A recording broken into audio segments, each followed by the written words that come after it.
जय हिंद जय Bihar. Class 10th का पार्ट 6 ऊर्जा के स्रोत। ये क्लास 10th का पार्ट 6 ऊर्जा के स्रोत लेसन है। ये कुछ इंपॉर्टेंट सवाल है जो ध्यान से देखें और समझें। प्रश्न है, ऊर्जा किसे कहते हैं? ऊर्जा के कितने रूप होते हैं?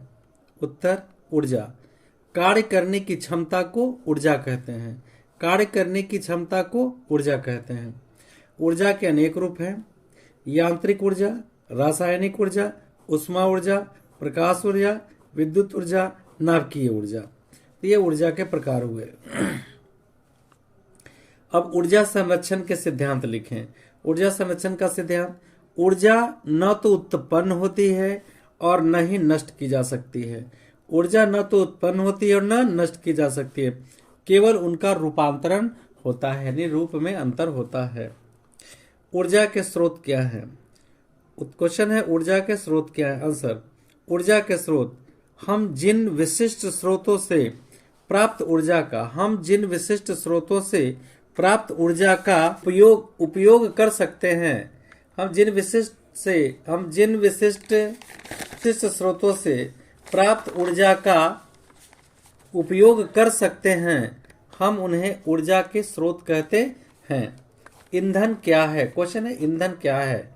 वैसे पदार्थ जो दहन के फल स्वरूप ऊष्मा उत्पन्न करते हैं, ईंधन कहलाते हैं। अच्छे ईंधन की विशेषता लिखिए या गुण लिखिए। एक अच्छे ईंधन की निम्नलिखित विशेषताएं हैं। नंबर 1, जो जलने पर अधिक ऊष्मा निर्मुक्त करे, जो आसानी से उपलब्ध हो, जो अधिक धुआं न उत्पन्न करे, जिसका भंडारण और परिवहन आसान हो, जिसके दहन की दर मध्यम हो, यानी उच्च क्षमता का ज्वलन ताप उत्पन्न कर सके, जिसके जलने पर विषैली उत्पाद यानी विषैली गैस उत्पन्न न हो। ये अच्छे ईंधन की विशेषता है। अगला क्वेश्चन है, ऊर्जा के अच्छे स्रोत का क्या गुण होना चाहिए? ऊर्जा के अच्छे स्रोत का गुण या विशेषता, जो प्रति इकाई आयतन या द्रव्यमान कार्य की विशाल मात्रा देता हो, जो सुलभ हो, जिसका भंडारण और परिवहन आसानी से किया जा सके और जो सस्ता हो। ऊर्जा के कुछ प्रमुख स्रोतों के नाम लिखें। ऊर्जा के कुछ प्रमुख स्रोत एलपीजी है। एलपीजी गैस, जिसका आजकल तो व्यवसायिक ढंग पर भी उत्पादन है, मतलब कि उपयोग किया जा रहा है, व्यवसाय में भी, उद्योग में भी। अच्छा, जलावन के लिए उपयोग किए जाने वाले लकड़ी, कोयला, पेट्रोलियम, प्राकृतिक गैस, ये जलावन के लिए उपयोग किए जाते हैं इत्यादि। बहता पानी, यूरेनियम आदि ऊर्जा के स्रोत हैं। सूर्य और पवन ऊर्जा भी ऊर्जा के स्रोत हैं। क्वेश्चन इंपॉर्टेंट है, वीवीआई है, जीवाश्म ईंधन क्या है? करोड़ों वर्षों तक पृथ्वी की सतह में गहरे दबे हुए पौधों और पशुओं के अवशेषों द्वारा प्राप्त ईंधन जीवाश्म ईंधन कहलाते हैं। जीवाश्म ईंधन अनवीकरणीय स्रोत है, मतलब इसका फिर निर्माण नहीं किया जा सकता है, यानी खत्म भी हो सकता है, जैसे कोयला, पेट्रोल और प्राकृतिक गैस। अब ऊर्जा के नवीकरणीय स्रोत क्या है और अनवीकरणीय स्रोत क्या है? ऊर्जा के अनवीकरणीय स्रोत, नवीकरणीय मतलब जिनका निर्माण किया जा सके, और नवीकरणीय मतलब जिनका निर्माण नहीं किया जा सके। ऊर्जा के नवीकरणीय स्रोत, ऊर्जा के वैसे स्रोत जो हमारे द्वारा उत्पन्न किए जा सकते हैं,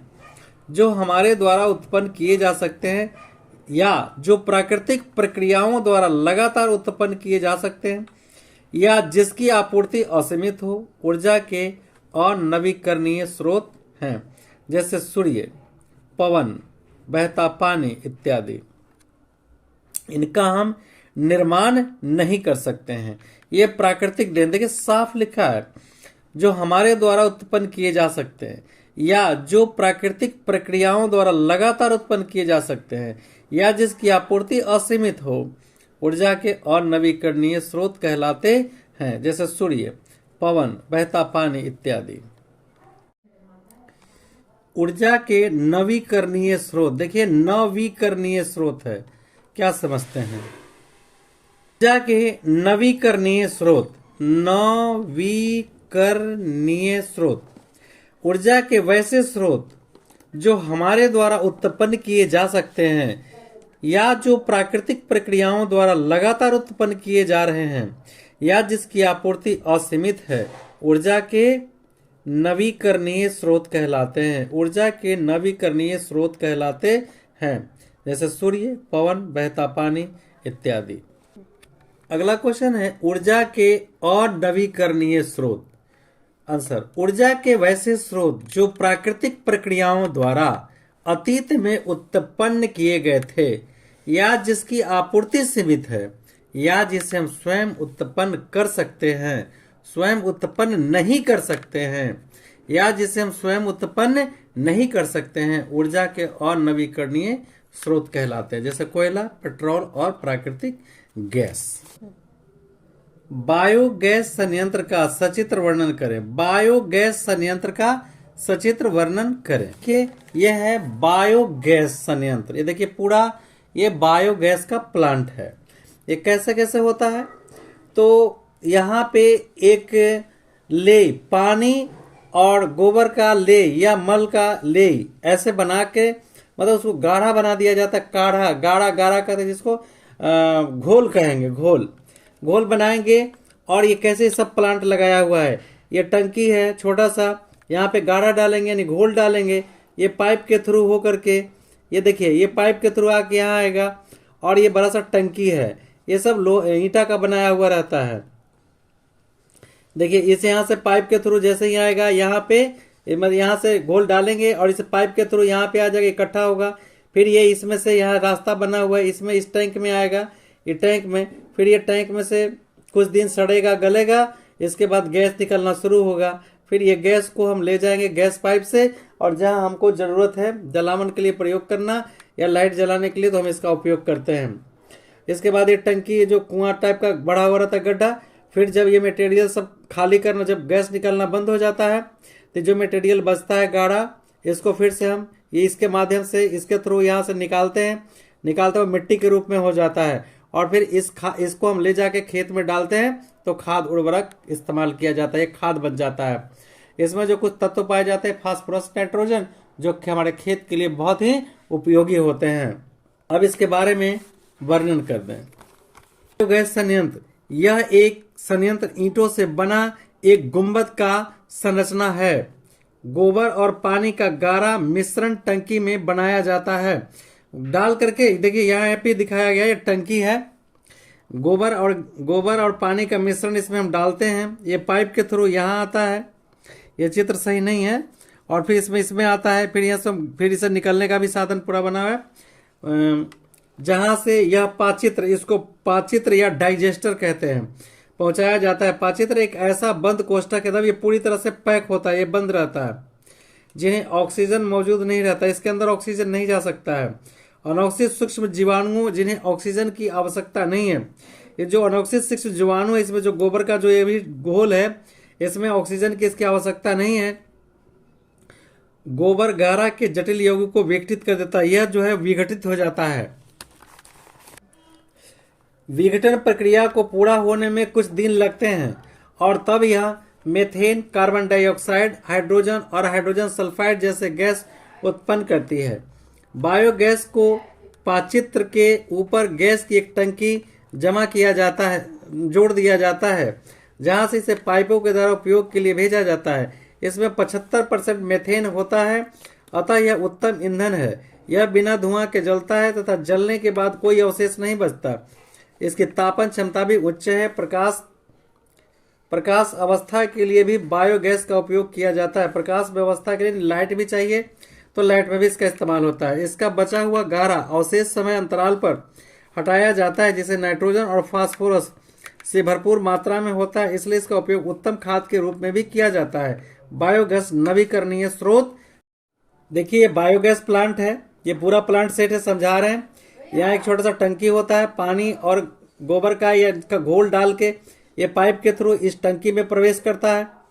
ये टंकी में आता है तो इतना जमा ऊपर में खाली रहता है, थोड़ा सा गैस के लिए बनाया हो जाता है, जो कुछ दिन जब सड़ता गलता है तो इसके बाद गैस निकलना शुरू होता है। इस गैस का उपयोग हम पाइप के थ्रू ले जाके चाहे जलावन के लिए ले लें या तो लाइट में कहीं प्रयोग करें, गली वगैरह में उसका भी, या कहीं भी उपयोग कर सकते हैं। इसके बाद जब गैस निकलना बंद हो जाता है तो जो बाकी जो गाढ़ा बचा हुआ रहता है इसको हम निकाल देते हैं, इस मिट्टी को निकाल देते हैं और इसका इस्तेमाल हम खाद के रूप में, उर्वरक के रूप में खेतों में करते हैं।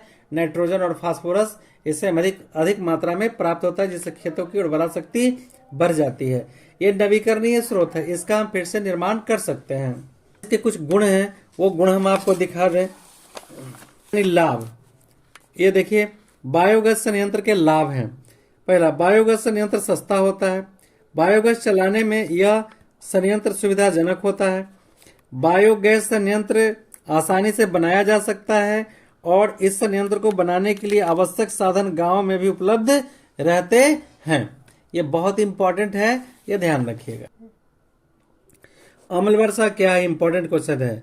वर्षा के जल का पीएच मान 5.6 से कम हो जाने पर उसे अम्ल वर्षा कहते हैं। जीवाश्म ईंधन के जलने से कार्बन, नाइट्रोजन और सल्फर डाइऑक्साइड निकलते हैं, इसके कारण अम्ल वर्षा होती है। जीवाश्म ईंधन जब जलता है तो कार्बन, नाइट्रोजन और सल्फर ऑक्साइड ये सब निकल करके आकाश में जाते हैं, और जब वर्षा होता है तो वर्षा जल के साथ ये तमाम चीजें जमीन पर वापस आ जाती हैं।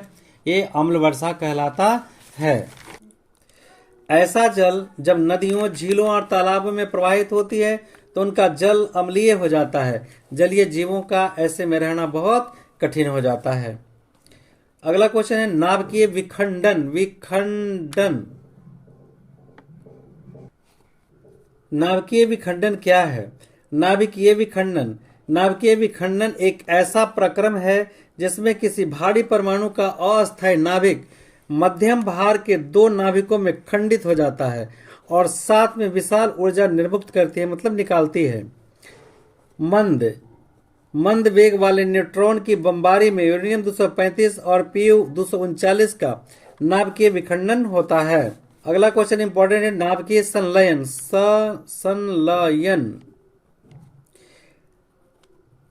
नाभिकीय संलयन वह प्रक्रम है जिसमें अति उच्च ताप पर दो हल्के नाभिक एक भारी नाभिक बनाने के लिए संयोग करते हैं और साथ में विशाल ऊर्जा निर्मुक्त होती है। नाभिकीय ऊर्जा किसे कहते हैं? नाभिकीय ऊर्जा, नाभिकीय विखंडन, नाभिकीय प्रक्रियाओं अर्थात नाभिकीय विखंडन तथा नाभिकीय संलयन के फलस्वरूप प्राप्त ऊर्जा को नाभिकीय ऊर्जा कहते हैं। देखिए ये प्रश्न बहुत इंपॉर्टेंट है। जल शक्ति संयंत्र का सचित्र वर्णन करें एवं लाभ और हानि बताएं। जल शक्ति संयंत्र, तो पहले हम फिगर को आपको समझा दें। देखिए यही है जल शक्ति संयंत्र। तो क्या करते हैं, ये देखिए हौज है, तो पानी आता है डैम में, मतलब नदी से, तो इसको हम एक डैम बनाते हैं, मतलब बांध, हौज, टंकी बनाते हैं। बांध बनाने के कारण ये जो पानी का जलस्तर है पहले इस लेवल से ये इस लेवल तक पानी आ जाता है, ऊपर उठ जाता है। ये देखिए बांध बना हुआ है पूरा, ये बांध का प्रक्रम सिस्टम दिखाया हुआ बांध है। ये बांध पूरा बनाया गया है ऐसे करके एकदम सिस्टम से, और इधर से पानी, नदी का जल, देखिए नदी का जल इधर से है, ये पानी का जल स्तर ऊपर उठेगा, ये बांध इसे रोक रखेगा। अब यहाँ एक गेट लगा हुआ है, ठीक है। ये गेट को जैसे ही जल द्वार को, स्लूइस गेट, ये गेट को जैसे ही खोलेंगे ऐसे सिस्टम बनाया गया कि पानी तेजी से आएगा। और ये टरबाइन लगा हुआ है, देखिए ये टरबाइन है। ये टरबाइन क्या होता है, टरबाइन घूमता है, पानी के जब स्रोत जैसे इस पर देखिए ऊंचाई से गिरेगा ऐसा बनाया रहता है कि पानी, ये टरबाइन ऐसे ऐसे मूव करने लगे, पूरा मूव करने लगे, घूमने लगेगा। टरबाइन घूमने से ये जो अक्ष है लगा हुआ, इसमें धुरा धुरी जिसको कहते हैं, इसका कनेक्शन जनरेटर के द्वारा होता है। ये जनरेटर का पुल्ली इसमें ज्वाइंट किया हुआ रहता है। इधर से पानी जैसे ही प्रेशर से छोड़ा जाए, तो हौज जब पानी जमा हो गया तो ऑटोमेटिक यहाँ से जब गेट खोलेंगे ये प्रेशर के साथ पानी आएगा और ये टरबाइन को ऐसे घुमाना शुरू करेगा। टरबाइन घूमेगा तो इसमें लगा हुआ रोड जो धुरा सोफ्टी जो भी है वो घूमना शुरू करेगा। तो ये पूरा प्लांट जनरेटर है। ये जनरेटर जनित्र है। ये जनित्र को क्या करेगा, अंदर के सॉफ्ट को क्या करेगा, ये घुमाएगा और घुमाने से इस पावर हाउस में बिजली पैदा लेगा। साउथ साउथ का पोल का इसमें आर्मेचर कॉइल लगा हुआ आता है, चुंबक रहता है, इसमें ऐसा बनावट रहता है, मतलब कि ये जनरेटर का बनावट है। तो ये जनरेटर है, जनरेटर शक्ति घर है। ये जैसे टरबाइन घूमता है तो जनरेटर घूमता है, जनरेटर घूमने से इसमें करंट पैदा लेता है और करंट पैदा लेने से फिर इसको हम करंट को कंट्रोल करके पावर सप्लाई स्टेशन को देते हैं, स्टेशन सब स्टेशन को देता है। फिर पानी जो निकलता है फिर हम इसे नदी की तरफ वापस जाने के लिए छोड़ देते हैं, किस और दूसरी तरफ से। तो पहले हम क्या करते हैं, इसको एक डैम बना लेते हैं। नदी आ रही पानी से, डैम मतलब बांध के माध्यम से पानी क्या होगा, पानी का जलस्तर उस क्षेत्र में ऊंचा हो जाएगा। अब ऊंचा होने से सारे प्लांट को हम सेट किए हुए हैं, ये सेट करके रखा हुआ है। ये जनरेटर है, शक्ति घर जनरेटर है। तो देखिए शादी ब्याह में जो मोटर आता है या जनरेटर आता है तो उसमें पुली लगा होता है। पुली से फीटर जो पंप सेट होता है, सेट को हम क्या करते हैं, नचाते हैं उस फीटर को ज्वाइंट करके। तब वो नाचने के बाद हम उसका कुछ डायग्राम दिखाते हैं, तब हम आपको बताने का। मान लीजिए ये मेरा जनरेटर है और इसे सॉफ्ट से, इसके धुरा से जो हैंडल से इसको हम मशीन को स्टार्ट करते हैं, इसी में जनरेटर मेरा डायनेमो लगा होता है। इसमें लगा होता है डायनेमो। ये डायनेमो, ये सॉफ्ट पुल्ली को घूमने से ये पुल्ली घूमता है, इसे ज्वाइंट पुल्ली घूमता है। और अंदर में एक जो कॉइल लगा होता है, ये सब ये कॉइल के बीच से मैग्नेट चुंबक रहता है। और इसमें जैसे ही घूमता है साउथ नॉर्थ नॉर्थ साउथ, यानी विद्युत से चुंबक तक, चुंबक से विद्युत, विद्युत से चुंबक फैराडे का नियम, और चुंबक से विद्युत। तो यहाँ चुंबक लगाया होता है। चुंबक से जैसे ही विद्युत गुजरता है, ये रेखा गुजरता है, कॉइल से अपने आप ही करंट बनना शुरू हो जाता है। और फिर हम वायर के माध्यम से जहां ले जाना है वहां हम तार को ले जा करके, यानी बिजली को पावर हाउस तक, हम स्टेशन तक भेज देते हैं। अब जरा इस पर ठीक से समझने का प्रयास करेंगे, पूरी तरह से यहाँ पे देखें और समझे। ये प्लांट को तो हमने आपको समझा दिया है, अब हम लिखित रूप से इस प्लांट को समझाने का प्रयास कर रहे हैं। आइए देखते हैं। जल शक्ति संयंत्र, भारत में हमारी ऊर्जा आवश्यकता की 1/4 पूर्ति की जाती है जल विद्युत संयंत्र के द्वारा, यानी 1/4 सिस्टम हमारा जल संयंत्र से पूरा होता है। बिजली की कमी, जल विद्युत उत्पन्न करने के लिए नदी पर ऊंचे बांध पानी के प्रवाह को रोकने के लिए बनाए जाते हैं, जो भी हम बता रहे थे। और विशाल हौजों में पानी जमा किया जाता है, पानी तल ऊंचा उठता है और इस प्रक्रिया में बहते हुए पानी की गतिज ऊर्जा स्थितिज ऊर्जा में बदल जाती है। पानी पहले प्रवाह से बह रही है, पानी पहले प्रवाह से तेजी से बह रही है और हम उसको रोक के स्टोर करते हैं, तो क्या इसकी स्थिति से ऊंचा हो जाता है। तो स्थिति आया गतिज ऊर्जा, लेकिन स्थिति से ही ऊंचा हो गया, हम रोके तो, और फिर उसको हम पानी को छोड़ते हैं, बदल जाती है। बांध में ऊंचे ऊंचे तल से पानी को पाइपों द्वारा बांध की तली पर विद्युत जनित्र के टरबाइन तक पहुंचाया जाता है और यह पानी टरबाइन को घुमाता है। जल विद्युत स्रोत ऊर्जा का नवीकरणीय स्रोत है, मतलब हम इसका निर्माण कर सकते हैं। यहाँ भी देखेंगे फिगर को समझाया गया है, ये बांध बनाया गया है, ठीक है, ये पानी को रोका गया है, ये पानी हौज में पूरा टंकी में भर गया, यहाँ से छोड़ा गया पानी, यहाँ आया, ये टरबाइन को घुमाया, टरबाइन से लगा हुआ सॉफ्ट घुमा, अंदर में डायनेमो घुमा पावर हाउस का, और इस तरह से बिजली पैदा यहाँ सप्लाई को भेजे और ये बाद में हम पानी को छोड़ दिए।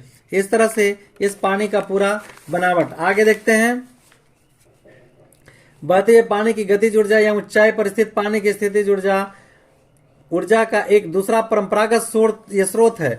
जल शक्ति संयंत्र गिरते हुए पानी की स्थिति ऊर्जा को विद्युत ऊर्जा में बदल देती है।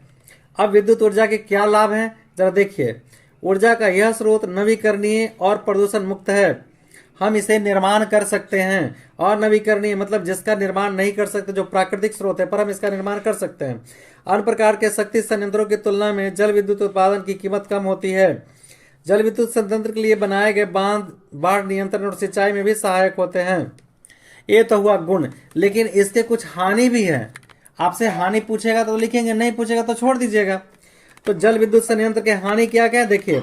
सिर्फ सीमित संख्या में ऐसे स्थानों पर, विशेषकर पहाड़ी विभागों पर बांध बनाए जा सकते हैं। बांध के कारण कृषि योग्य भूमि और मानव निवास के क्षेत्र को भी त्यागना पड़ता है। जब बांध बनता है तो आसपास जलमग्न हो जाएगा बरसात के दिनों में, इसलिए वो जगह को खाली कराया जाता है। जैसे टिहरी बांध जो बनाया गया था, हजारों हजार पेड़ काटे गए थे, सुंदरलाल बगुना, तो आसपास के क्षेत्र को खाली कराया गया था, क्योंकि वह स्थान जलमग्न हो जाता है, विशाल पारिस्थितिक तंत्र नष्ट हो जाते हैं। जब बांध में पानी के अंदर से डूब जाते हैं, जलमग्न वनस्पति अनोक्सिक शर्तों में अधीन पड़ती है और ये मेथेन गैस बड़ी मात्रा उत्पन्न करती है। मेथेन ग्रीन हाउस है।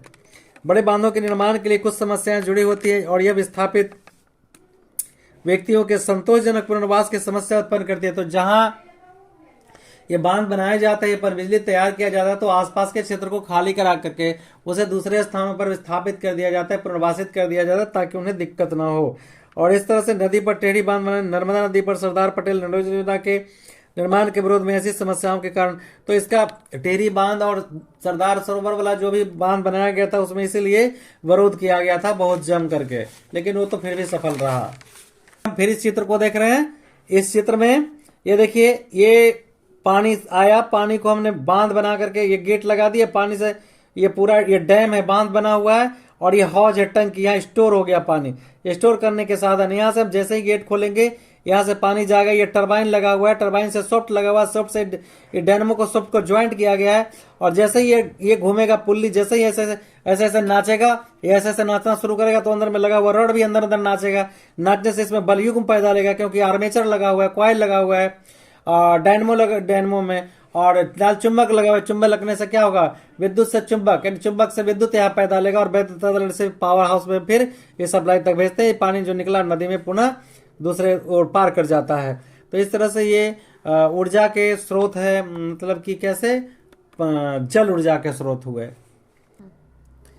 देखिए क्वेश्चन है, नवीकरणीय तथा अनवीकरणीय ऊर्जा के स्रोत में अंतर बताना है।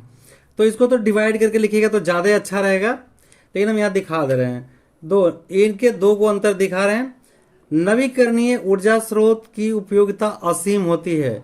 नवीकरणीय मतलब जिसका हम निर्माण कर सकते हैं उसकी उपयोगिता तो असीम काल तक है, जबकि अनवीकरणीय जिसका हम निर्माण नहीं कर सकते ऊर्जा के स्रोत सीमित काल में समाप्त हो जाएगा। दूसरा पॉइंट है, नवीकरणीय ऊर्जा स्रोत में नए वातावरण संगत तकनीकी का उपयोग होता है। नवीकरणीय में हम तकनीकी उपयोग कर सकते हैं, जबकि अनवीकरणीय स्रोत उपयोग का तकनीकी वातावरण खराब असर छोड़ता है, क्योंकि कोयला पेट्रोल को हम जैसे ही जलाते हैं उससे गैस, जहरीले गैस भी निकलते हैं। पशु गोबर और जीव अपशिष्ट से बायोगैस प्राप्त करने के क्या लाभ हैं? आंसर है, पशु गोबर और जीव अपशिष्ट से बायोगैस प्राप्त करने के निम्नलिखित लाभ हैं। नंबर 1, बायोगैस ऐसा ईंधन है जो बिना राख और धुआं उत्पन्न किए जलता है। इसका उपयोग बत्ती जलाने के लिए भी किया जाता है। पाचचित्र से बचा गारा उच्चतम खाद के रूप में भी उपयोग में लाया जाता है। उन दो रूपों के नाम लिखें जिनमें ऊर्जा महासागरों में स्वयं प्रकट की जाती है। पहला है महासागर तरंग ऊर्जा और महासागर तापीय ऊर्जा। क्वेश्चन है, महासागर तापीय ऊर्जा का उपयोग सामान्यतः किस गैस की वाष्पीकृत करने के लिए किया जाता है? तो अमोनिया गैस को वाष्पीकृत करने के लिए किया जाता है। अगला क्वेश्चन है, ज्वारीय ऊर्जा कैसे उत्पन्न होती है? तो ज्वारीय ऊर्जा सागर तलों में उच्च और निम्न दाब पर ज्वार के स्तर को ज्वारीय ऊर्जा कहते हैं। एक गतिज ऊर्जा के रूप में तरंगों में ऊर्जा किस रूप में होती है? तो गतिज ऊर्जा के रूप में होती है। सीएनजी का पूरा रूप लिखें। कंप्रेस्ड नेचुरल गैस, संपृक्त प्राकृतिक गैस। अगला क्वेश्चन है, पवन ऊर्जा द्वारा 1 MW मेगावाट विद्युत ऊर्जा उत्पन्न करने के लिए आवश्यक फर्मा का क्षेत्रफल कितना होना चाहिए? तो लगभग 2 हेक्टेयर होना चाहिए। ऊर्जा स्रोत के रूप में जय मात्रा तथा जल विद्युत की तुलना करें और अंतर बताएं। ऊर्जा स्रोत के रूप में जय मात्रा और जल विद्युत, मतलब बायोगैस से कम कह रहा है, जय मात्रा उसी को कहते हैं। ऊर्जा स्रोत के रूप में जय मात्रा तथा जल विद्युत दोनों में ऊर्जा के नवीकरणीय स्रोत हैं। जय मात्रा के जलने पर अधिक ऊष्मा नहीं उत्पन्न होती है और उससे अधिक धुआं उत्पन्न करते हैं तथा अवशेष के रूप में राख बच जाती है। यह सभी जगह उपलब्ध है। जल विद्युत ऊर्जा का एक ऐसा स्रोत है जो प्रदूषण रहित और इसमें अधिक ऊर्जा भी प्राप्त होती है। इसकी प्राप्ति के लिए विशेष स्थान पर बांध बनाने पड़ते हैं। तो जो प्राकृतिक स्रोत वाला है ना, वो जैव ऊर्जा कहलाता है, और फिर पानी से जो हम बनाते हैं ऊर्जा, वो जल ऊर्जा हो गया, जल विद्युत। अगला है, सौर ऊर्जा की विशेषता लिखें। सौर ऊर्जा की निम्नलिखित विशेषता है, यह ऊर्जा के नवीकरणीय स्रोत है। यह बिना कुछ खर्च किए प्राप्त होता है। ये तो आपको सूर्य से मिलता है। सौर ऊर्जा का उपयोग से प्रदूषण नहीं होता। यह सभी जगह उपलब्ध है। अगला है, ऊर्जा का उत्तम स्रोत किसे कहते हैं? ऊर्जा के उत्तम स्रोत वे हैं जो प्रति इकांक द्रव्यमान या आयतन अधिक कार्य कर सके, जो सुलभ हो, जो अधिक महंगे न हो, जिनका परिवहन और भंडारण सुविधापूर्ण किया जा सके, सुविधापूर्वक किया जा सके। अगला प्रश्न है, सोलर सेल से विद्युत उत्पन्न करने के क्या लाभ हैं? सोलर सेल से विद्युत उत्पन्न करने के निम्नलिखित लाभ हैं। यह एक सस्ती प्रक्रिया है। यह प्रदूषण मुक्त है। इसे रख रखाव में नगण्य खर्च होता है। अगला प्रश्न है, पवन से ऊर्जा प्राप्त करने के क्या फायदे हैं? पवन ऊर्जा के निम्नलिखित फायदे हैं। यह ऊर्जा का प्रदूषण मुक्त स्रोत है। यह ऊर्जा का नवीकरणीय स्रोत एवं पवन अर्थात वायु मुक्त प्राप्त होता है हमें। इसके बाद जीवाश्म ईंधन की हानियां क्या हैं? तो हानि तो हम जीवाश्म ईंधन के दे चुके, फिर भी जीवाश्म ईंधन की हानियां निम्नलिखित हैं। इनसे जलाने पर कार्बन, नाइट्रोजन तथा सल्फर के ऑक्साइड निर्मुक्त होते हैं। दूसरा, इनके ऑक्साइड अम्लीय होते हैं। ये अम्ल वर्षा के प्रमुख कारण हैं, जिससे जल और मिट्टी में संसाधन दुष्प्रभावित होते हैं।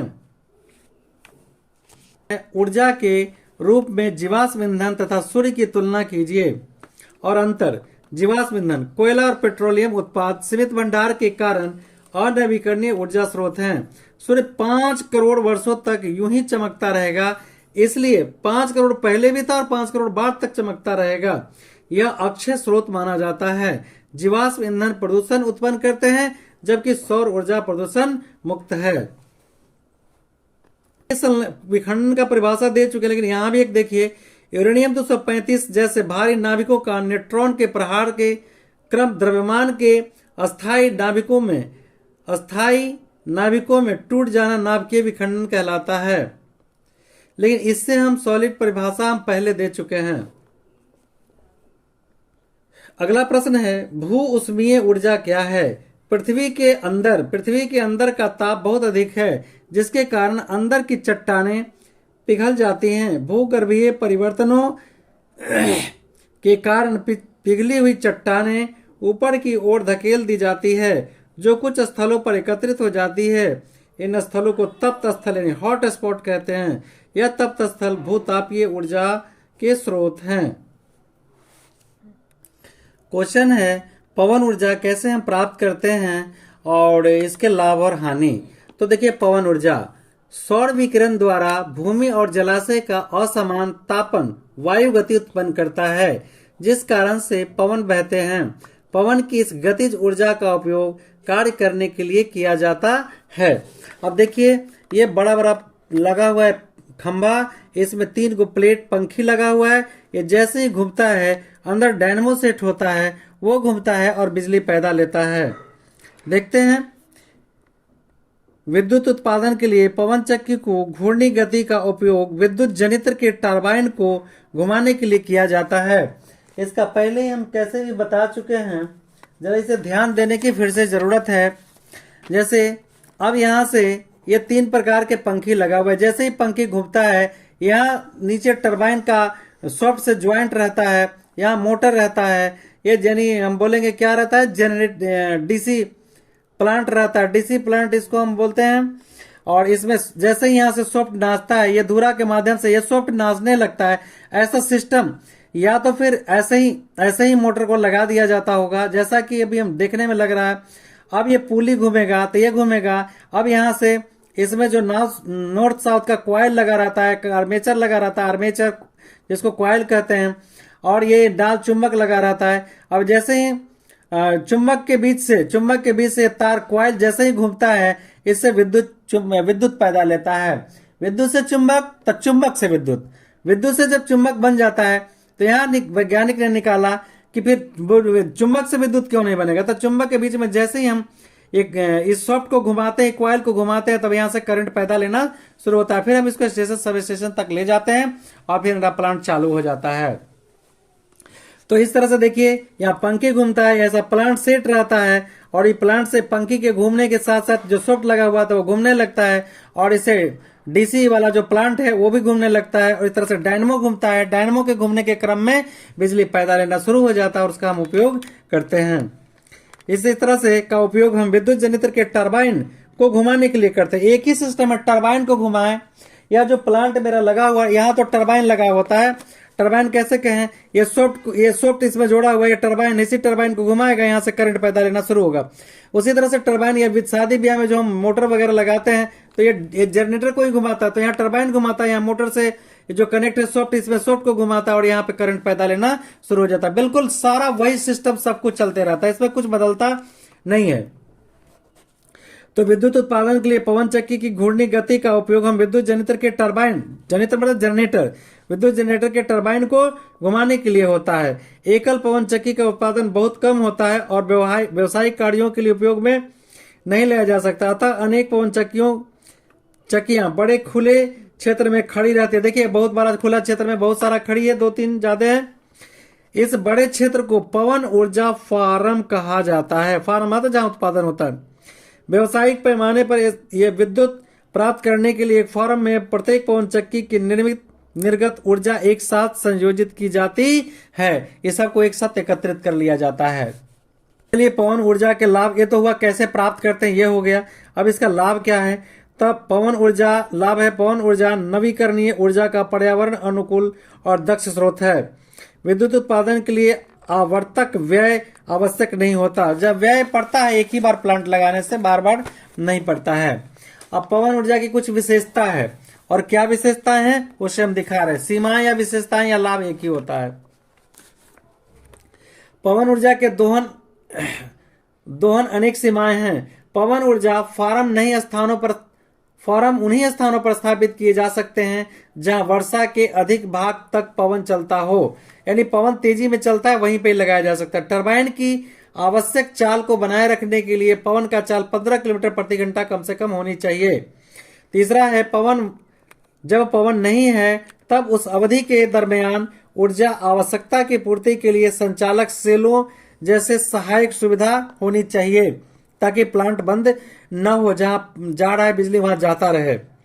पवन ऊर्जा फार्म की स्थापना के लिए भूमि का बड़ा क्षेत्र आवश्यक होता है। 1 मेगावाट जनित्र के लिए फार्म का लगभग 2 हेक्टेयर भूमि होना चाहिए। 1 मेगावाट अगर आपको बिजली चाहिए तो कम से कम 2 हेक्टेयर जमीन की आवश्यकता पड़ेगी।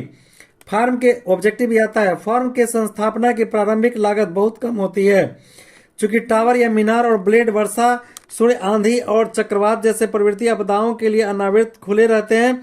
अतः उच्च स्तरीय पर रख रखाव की आवश्यकता होती है। जो उसका ब्लेड होता है नाचने वाला पंखे का, उसके रख रखाव बढ़िया होना चाहिए, अच्छे क्वालिटी का होना चाहिए, जिससे कि मौसम के असर से वो खराब न हो सके। क्वेश्चन है, महासागरों से प्राप्त हो सकने वाली ऊर्जाओं की क्या सीमाएं हैं? आंसर है, महासागरों से अपार ऊर्जा की प्राप्ति हो सकती है, लेकिन यह सदा संभव नहीं है, क्योंकि महासागरों में ऊर्जा रूपांतरण 3 विधियों ज्वारीय ऊर्जा, तरंग ऊर्जा और सागरीय तापीय ऊर्जा की अपनी अपनी सीमाएं होती हैं। पहला, ज्वारीय ऊर्जा। ज्वारीय ऊर्जा का दोहन सागर के किसी संकीर्ण क्षेत्र पर बांध बनाकर किया जाता है। बांध के द्वारा स्थापित टरबाइन ज्वारीय ऊर्जा का विद्युत ऊर्जा में रूपांतर कर देता है। सागर के संकीर्ण क्षेत्रों पर बांध निर्मित करने योग्य उचित स्थितियां सरलता से प्राप्त नहीं होती हैं। इसके बाद तरंग ऊर्जा। तरंग ऊर्जा की व्यवहारिक उपयोग केवल वहीं हो सकता है जहां तरंगे अति प्रबल हो। विश्व भर में ऐसे स्थान बहुत कम हैं जहां सागर के तटों पर तरंगे इतनी प्रबलता से टकराती हो कि उनकी ऊर्जा को विद्युत ऊर्जा में रूपांतरित किया जा सके। सागरीय तापीय ऊर्जा। सागरीय तापीय ऊर्जा की प्राप्ति के लिए संयंत्र OTEC तभी कार्य कर सकता है जब महासागर के पृष्ठ तल पर का ताप 2 किलोमीटर तक की गहराई पर जल ताप में 20 डिग्री सेंटीग्रेड का अंतर हो। इस प्रकार विद्युत ऊर्जा प्राप्त हो सकती है, पर यह प्रणाली बहुत महंगी होती है। क्वेश्चन है, सौर सेल का सचित्र वर्णन करें एवं लाभ बताएं। अब देखिए इसका आंसर, उस युक्ति को जो सौर ऊर्जा को सीधे विद्युत ऊर्जा में बदलती है सौर सेल कहलाती है।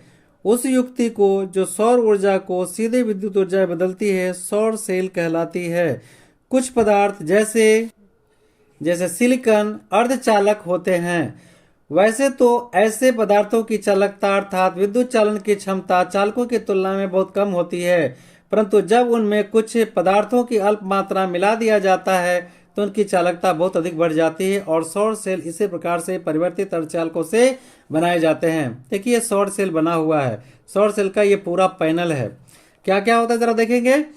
एक प्रारूपी सौर सेल 0.5 से लेकर 1 वोल्ट की वोल्टता उत्पन्न करती है, और यह लगभग 0.7 वाट विद्युत ऊर्जा उत्पन्न कर सकता है। जब उसे सूर्य से उद्भासित किया जाता है, बड़ी संख्या में सौर सेलों की एक व्यवस्था में संयोजित किया जाता है। इस व्यवस्था को सौर सेल पैनल कहते हैं। सौर सेल पैनल व्यवहारिक उपयोग के लिए पर्याप्त विद्युत उत्पन्न कर सकता है, और सेल पैनल विशेष रूप से डिजाइन किए गए आनत छत्र शिखर पर लगाए जाते हैं ताकि उन पर अधिक सौर ऊर्जा प्राप्त हो सके। अब देखिए सौर सेल के कुछ लाभ और हानि हैं। तो पहले लाभ देखेंगे। सौर सेल को कोई चल हिस्से नहीं होते हैं। दूसरा, कम रखरखाव की जरूरत होती है और किसी फोक्सी युक्ति के उपयोग के बिना यह संतोषजनक कार्य नहीं करता है। तीसरा, सुदूर और अगम्य पल्लियों या बहुत कम बसे हुए क्षेत्रों जिसे शक्ति संचारण लाइन खर्चीला हो सकता है और व्यवसायिक रूप से अव्यवहृत नहीं हो सकता है, तो इनमें स्थापित के जहां मतलब व्यवसाय में नहीं होता है, छोटे छोटे लाइट वगैरह के लिए हो सकता है। अगला क्वेश्चन पॉइंट है, उच्च कीमत और निम्न दक्षता के बावजूद सौर सेलों का उपयोग वैज्ञानिक और शिल्प वैज्ञानिक अनुप्रयोगों के लिए होता है। वैज्ञानिक भी इसका उपयोग करते हैं, जैसे उपग्रह वगैरह भेजते हैं तब। उपग्रह, कृत्रिम उपग्रह और अंतरिक्ष प्रोब से ऊर्जा के मुख्य स्रोत के रूप में सौर सेल का उपयोग किया जाता है। यातायात सिग्नलों, कैलकुलेटरों और अनेक खिलौनों में भी सौर सेल का उपयोग होता है। रेडियो या बेतार संचार प्रणाली या सुदूर स्थानों पर टीवी, रिले स्टेशन और सौर पैनल का ही उपयोग होता है। अब इससे कुछ हानि भी है। अब हानि ये है कि सिलिकॉन जो सौर सेलों को बनाने के लिए इस्तेमाल होता है प्रकृति में भरपूर है, किंतु सौर सेल को बनाने के लिए जो विशिष्ट ग्रेड वाले सिलिकॉन है उसकी उपलब्धता सीमित है। दूसरा, निर्माण की संपूर्ण प्रक्रिया अभी भी बहुत खर्चीला है। पैनल के सेलों के अंतः शब्द के स्तब्ध के लिए प्रयुक्त चांदी इसकी कीमत को और भी बढ़ा देता है। उच्च कीमत के कारण और सेलों को घरेलू उपयोग सीमित है। कीमत ज्यादा इसलिए घर में उपयोग बहुत कम मात्रा में लोग करते हैं। क्वेश्चन है, ग्रीन हाउस प्रभाव क्या है? ग्रीन हाउस प्रभाव क्या है? तो यहां से देखिए, वायुमंडल पृथ्वी के चारों ओर एक चादर की तरह काम करता है जिसे सूर्यास्त के बाद भी ताप बहुत कम नहीं होता है। इसे हम ग्रीन हाउस प्रभाव कहते हैं। प्रश्न है, भाप प्रयोग के द्वारा हम कैसे बिजली पैदा करते हैं, एक प्रयोग द्वारा समझाना है। तो बहुत गहराई से इसको समझने की जरूरत है। यही देखिए, ये प्रेशर कुकर है, ध्यान से देखिए और इसे समझने का हम लोग पूरा प्रयास करेंगे कि कैसे कैसे बिजली उत्पन्न होता है। यही सिस्टम में चाहे पानी से बिजली पैदा करिए या कोयला से बिजली पैदा करिए या तो फिर आप पवन चक्की से, जैसे भी पैदा करिए, सब सारा यही सिस्टम पर आधारित है। ये हम प्रेशर कुकर लेते हैं और इसको कनेक्ट करते हैं। एक प्रेशर कुकर को हम एक पाइप से कनेक्ट करते हैं जो लोहे का होना चाहिए, प्लास्टिक वगैरह सब गल जाएगा। यहाँ पे एक टेनिस बॉल लेते हैं और इसमें 3 गो ब्लेड लगाते हैं, पंखी वाला ब्लेड जो कि लोहा का होना चाहिए, और ये भी 3 गो हुआ। इसे बीच में सॉफ्ट लगा करके एकदम हम इसको इस तरह से हम दिखाते हैं। उसका एक नमूना देखिए, ये गोल टेनिस का बॉल ऐसा समझ लीजिए, ठीक है। और इसके बाद इसको हम मिडिल सेंटर पर दाग देंगे। ये बीच बीच में एकदम मिडिल सेंटर पर ऐसे दाग देंगे और यहाँ पे 3 गो हम ऐसे लगा देंगे पंखी लगा के, और बीच से ऐसे इसको हम ऐसे ये होल कर दिए, ठीक है। अभी ध्यान से देखिए, ये प्रेशर कुकर है, हम यहाँ पाइप लगा दिए। ये देखिए यहीं पे मेरा ये सॉफ्ट लगा हुआ ऐसे ये घूमेगा। हम इस पर जब ब्लेड ऐसे लगा देंगे तो इस पर ये प्रेशर देखिए कैसे हम अभी बता रहे हैं। ये प्रेशर है, ये टेनिस बॉल है, इस पर पट्टी लगा हुआ है जो लोहे का है। ये डायनेमो, जो साइकिल में डायनेमो होता है ना, वो डायनेमो लाइए और एक बॉल को कनेक्ट कर दीजिए। अब क्या होगा, हम इस प्रेशर कुकर को पूरा घॉट करेंगे, एकदम पूरा गर्म करेंगे। जैसे ही हम इसको गर्म करेंगे तो ये हाई लेवल से मतलब पूरा गर्म हो जाएगा, ये पानी वाष्पित होने लगेगा। कुकर देखिए, कुकर को हम कैसे हटा दिए ढक्कन को, ये ऊपर जो सीटी होता है हटाया हुआ है, पाइप को ऐसा कनेक्ट किया हुआ एकदम कस के, फेविकोल नहीं, मतलब कि जो एमसील होता है उसे हम जाम कर देंगे। जाम करके पाइप को, ये देखिए इसी पर ब्लेड लगा हुआ है, मेरा 3 को ब्लेड लगा हुआ है। अभी ब्लेड पर हम प्रेशर देंगे, ये पाइप का जो प्रेशर है ये ब्लेड पर पड़ रहा है, इस पर ऐसे जो लगा हुआ इस पर पड़ेगा, इस पर जो पंखी लगाएंगे ऐसे इस पर पड़ेगा। ये गर्म भाप एकदम मतलब हाई लेवल पर वाष्पित होता है, और जैसे ही पड़ेगा एकदम रेड टाइप का हो जाता है ये वाष्प। और ये जैसे ही इस पर वाष्प पड़ेगा, ये पंखी को तेजी से घुमाएगा। ये पंखी घूमेगा, इस पर लगा हुआ ये पंखी जब घूमना शुरू करेगा तो देखिए ये भी घूमना शुरू करेगा। जब ये घूमना शुरू करेगा तो सॉफ्ट है घूमना शुरू करेगा। अब इसे जो कनेक्ट डायनेमो है, इसका जो कनेक्शन है डायनेमो से कनेक्शन है, ये अंदर का डायनेमो घूमना शुरू हो जाएगा। और जब डायनेमो घूमना शुरू हो जाएगा तो इस डायनेमो में क्या लगा हुआ है, नाल चुंबक एम लगा हुआ है। इसके बाद कॉइल लगा हुआ है। तो कॉइल क्या होगा, चुंबक के बीच से जैसे ही कॉइल घूमेगा तो विद्युत से चुंबक और चुंबक से विद्युत, तो चुंबक से विद्युत पैदा लेगा और ये बल्ब जलने लगेगा। ये ध्यान दीजिएगा, एकदम पूरी तरह ये वाष्पित होता है, बहुत हार्ड गर्म हो जाता है। और तब ऐसे यहाँ कुप्पी लगाए रखना है, पहले इसको बंद करना है। जब पूरी तरह गर्म हो जाए तब यहाँ से कुप्पी को निकाल देना है। और प्रेशर इस पर देगा, जो पंखी तेजी से घूमेगा, ये पंखी के घूमने के कारण ये भी सॉफ्ट घूमना शुरू हो जाएगा। ये सॉफ्ट घूमना शुरू हो जाएगा तो अंदर डायनेमो लगा है जो घूमना शुरू हो जाएगा, और घूमेगा तो इससे बिजली पैदा लगेगा, जिससे ये बल्ब जल जाएगा। तो इस क्रियाकलाप को हम समझा देते हैं। यहाँ पे देखिए कैसे होता है। एक टेनिस का बॉल लेकर उसमें 3 रेखा छिद्र बनाते हैं। धातु की चादर से अर्धवृत्ताकार फैन पंटी को काट कर वो रेखा छिद्रों में ज्वाइंट कर देते हैं। दृढ़ आधार पर जुड़े धातु के एक सीधे तार को बॉल के अंदर से गुजारा जाता है। देखिए बोले ना कि तार को हम अंदर से कैसे गुजारे थे, इसे कनेक्ट कर दिए, इसे कनेक्ट कर दिए थे, गुजार कर बॉल के धुरी तार पर किलकित कर देते हैं। यह सुनिश्चित कर लेते हैं कि बॉल धुरी के गिर्द निर्बाध रूप से मुक्त रूप से ये घूम रहा है। अब एक साइकिल डायनेमो इसमें जोड़ते हैं और श्रेणी क्रम में एक बल्ब को जोड़ देते हैं। इसके बाद प्रेशर कुकर से उत्पन्न पानी के भाप को जेट यानी धार फिनों पर डालते हैं। इस पर हम डालते हैं तो हम देखते हैं कि बल्ब जल उठता है। तो यही सिद्धांत बड़ा बड़ा जो कंपनी में क्या बोलते हैं, जहां हम बिजली पैदा करते हैं उस जगह पर भी यही सिद्धांत लगाया जाता है। हम यहाँ पे थोड़ा समझाने का प्रयास कर रहे हैं कि कैसे कैसे। अब मान लेते हैं ये एक बड़ा सा संयंत्र है जहां कोयला से बिजली पैदा किया जाता है। इसमें पतले पतले पाइप होते हैं, पतले पतले पाइप होते हैं, ये सब कनेक्ट रहता है।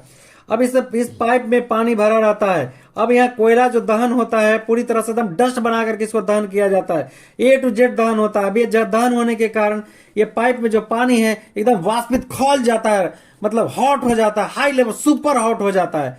ये सुपर हॉट होता है तो इसको ऐसा कनेक्शन कर दिया जाता है कि ला करके इसका जो वाष्प है ये टरबाइन लगा होता है। ये टरबाइन पर जैसे ही पड़ता है वाष्प, ये टरबाइन को घुमाना शुरू कर देता है।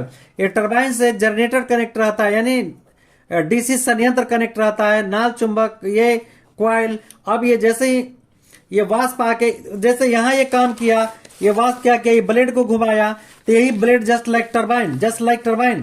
ये देखिए यहाँ पे लिखा हुआ है टेनिस बॉल है। तो यहाँ जैसे ही ये घूमता है उसी तरह से यहाँ जो वाष्प लेकर के आते हैं प्लांट से, यहाँ टरबाइन लगा होता है। वो टरबाइन कैसे, ऐसे पंखी लगा होता है, पंखी सॉफ्ट से यहाँ जुड़ा होता है। ये वाष्प तेजी से देने के कारण पंखी घूमने लगता है। इसे ये ज्वाइंट जो कॉइल है अंदर तक ज्वाइंट रहता है कॉइल से, और इसे करंट पैदा लेता है। और इस करंट को फिर हम स्टेशन को भेजते हैं, और फिर स्टेशन में स्टेप अप ट्रांसफार्मर लगा होता है, स्टेट अप ट्रांसफार्मर लगा होता है। ये कंट्रोल करके सब स्टेशन को भेजता है, फिर सब स्टेशन हम लोगों को लाइन सप्लाई देता है। तो विद्युत को पैदा करने का बिल्कुल यही सिद्धांत है जो ये है। ये एकदम हॉट वाष्प यहाँ से जा रहा है, ये इस पर पड़ेगा तो इसको बहुत तेजी से घुमाएगा, से कनेक्ट इसका जो आर्मेचर वाला जो धुरी है वो नाचने लगेगा, नाचने से इसमें करंट पैदा लेगा और बल्ब जल जाएगा। यही सिद्धांत पर बड़े बड़े प्लांट में विद्युत पैदा किया जाता है। इसके जगह पर टरबाइन लगा होता है, टरबाइन घूमता है और घूमने के कारण तो बड़े बड़े प्लांट में बहुत बड़ा बड़ा टरबाइन लगा होता है। चाहे विद्युत जहाँ कोयला से बिजली पैदा करते हो, पेट्रोल से बिजली पैदा करते हो, डीजल से, या तो फिर आप पनबिजली से पैदा करते हो, या तो पवन चक्की से, किसी भी चीज से करते हैं, तो सब यही सिद्धांत कार्य करता है, total A to Z। Question है, नाभिकीय रिएक्टरों में विद्युत ऊर्जा कैसे प्राप्त की जाती है? नाभिकीय रिएक्टर में यूरेनियम को ईंधन के रूप में प्रयुक्त किया जाता है। पहले यूरेनियम 235 को विखंडन योग प्रतिशत मात्रा बढ़ाने के लिए इसे संवर्धित किया जाता है। जब एक बंद गति वाला न्यूट्रॉन यूरेनियम 235 के नाभिक से टकराता है तो 3 नए न्यूट्रॉन मुक्त होते हैं जो एक श्रृंखला बनाते हैं। इन मुक्त न्यूट्रॉनों को नियंत्रण में रखने के लिए कैडमियम तथा बोरॉन धातु की छड़ें प्रयोग की जाती है। वे छड़ें न्यूट्रॉन को अवशोषित करके उन्हें प्रभावित कर देती है।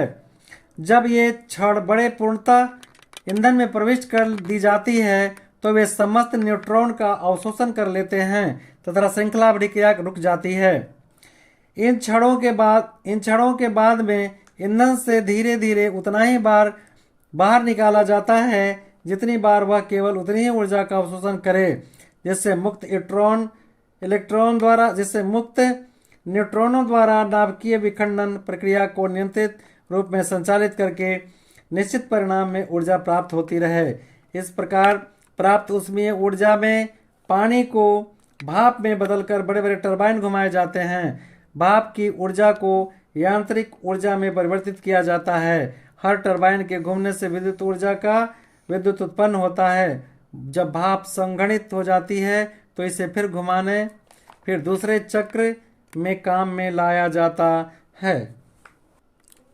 क्वेश्चन है, हम ऊर्जा के वैकल्पिक स्रोतों की ओर क्यों ध्यान दे रहे हैं? पृथ्वी में कोयले, पेट्रोलियम, प्राकृतिक गैस तथा यूरेनियम जैसे ईंधनों के भंडार बहुत ही सीमित हैं। इसी दर से यदि उनका उपयोग होता रहा तो वे शीघ्र ही समाप्त हो जाएंगे। इसलिए हम ऊर्जा संकट से निपटने के लिए वैकल्पिक ऊर्जा स्रोत पर ध्यान दे रहे हैं। ऐसे 2 ऊर्जा स्रोतों के नाम लिखिए जिन्हें आप समाप्त होने योग्य मानते हैं। उत्तर है, कोयला और पेट्रोलियम ऐसे ऊर्जा के स्रोत हैं जिन्हें समाप्त योग्य माना जाता है। वैज्ञानिकों का अनुमान है कि लगभग 200 वर्ष में ये पृथ्वी से समाप्त हो जाएंगे, जबकि इनके निर्माण में लाखों वर्ष लगते हैं। प्राकृतिक गैस क्या है? इसका प्रमुख लाभ क्या है? भारत में कहां कहां पाया जाता है? प्राकृतिक गैस मुख्य रूप से CH4 यानी मीथेन है। इसका प्रमुख लाभ यह है कि इसे घर तथा उद्योगों में सीधे जलाने के लिए उपयोग किया जाता है। भारत में त्रिपुरा, जैसलमेर और मुंबई में अपतट आदि स्थानों पर इसका भंडार है। कृष्णा तथा गोदावरी नदी के डेल्टा में भी इसकी उपस्थिति का पता चला है।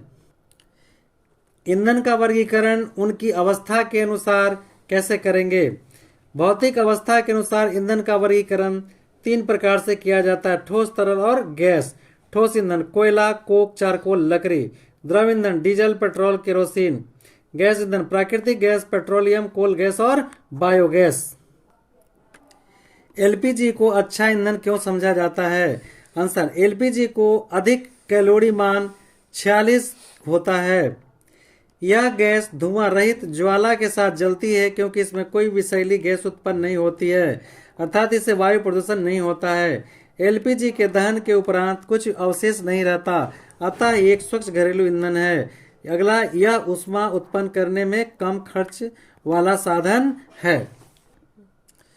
जैव प्लांट में गोबर प्रयोग करने के कोई कारण बताएं। आंसर है, गोबर को सीधे उपलों के रूप में जलाने से उपस्थित नाइट्रोजन तथा फास्फोरस जैसे पोषक तत्व नष्ट हो जाते हैं।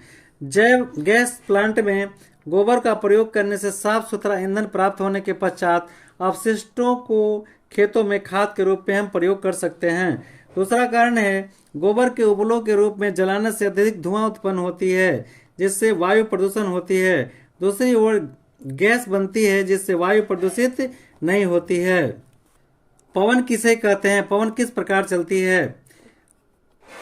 गतिशील वायु को पवन कहते हैं। पवन का चलना ध्रुवीय क्षेत्रों की तुलना में भूमध्य क्षेत्रों पर सौर प्रकाश की तीव्रता अधिक होती है। परिणाम स्वरूप भूमध्य क्षेत्रीय रेखीय क्षेत्रों में पृथ्वी की सतह के निकट की वायु शीघ्र गर्म हो जाती है और ऊपर की ओर उठने लगती है। यह खाली स्थान को भरने के लिए ध्रुवीय क्षेत्रों को अपेक्षाकृत ठंडी वायु को भूमध्य रेखीय क्षेत्रों की ओर प्रवाह करने लगती है और निरंतर हवा चलने लगती है। वायु के इस प्रवाह के पृथ्वी के घूर्णन तथा स्थानीय परिस्थितियों का कारण लगातार बाधा पड़ती रहती है। और ये भी चलिए,